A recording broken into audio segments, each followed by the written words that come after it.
The day began at the St. John's Preschool in Pembroke, where dozens of patients of Dr. Ewart Brown's medical businesses turned out, sporting their signs demanding that police return their medical files that were seized 2 years ago during a raid as part of a criminal investigation.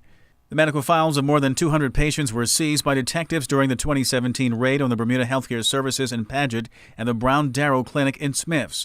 Police were responding to allegations that the officials at the clinics had ordered unnecessary diagnostic imaging scans in order to increase revenue. Efforts by the group of patients today to reach the governor were delayed initially. When they arrived by way of a caravan to Government House, they were denied access through the main gate by awaiting police officers.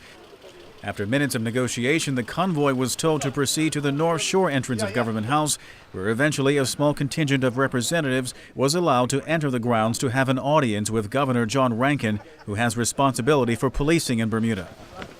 After some time, the group of representatives emerged alongside the governor to update their members. Representative Glenn Blakeney, a former government minister, read from a letter from the group addressed to the Queen's representative. Through a publicized videotaping of the search and seizure, the general public witnessed the Bermuda Police Service covering the security cameras at the Brown Darrow Clinic so that no one could see what they were doing with patients' files. In the letter, patients demand the immediate return of their files and demand they not be shared with anyone else. However, if any of them were hoping for an immediate resolution from the governor, they were eventually disappointed. It is the case that a number of the issues which have been raised with me this afternoon are precisely the issues which are currently before the courts. But I've heard the comments that have just been made.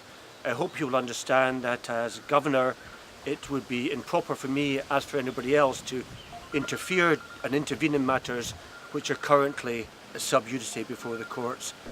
Next, the caravan hit the road once more to drop by the Hamilton Police Station to relay their letter and concerns to Police Commissioner Stephen Corbishley, who stated this in turn. I do take very seriously the issues you raise. I will take on board the points that you've brought to my attention, and I also will have conversations with His Excellency the Governor and also the Director of Public Prosecution. The final stop by the convoy was a trip to the House of Assembly to make their views known. They were quickly greeted by the Deputy Premier Walter Robban, the National Security Minister Wayne Keynes, who spoke on behalf of the Premier, who was occupied inside. We share your concern.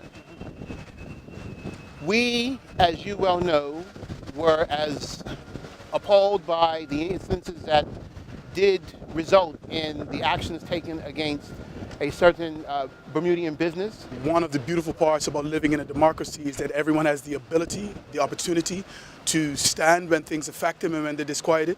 And you are showing us that our country we are a healthy democracy. Mr. Robban went on to note his displeasure over the length of time of the investigation. It's been going on for many years now, something like 6 years.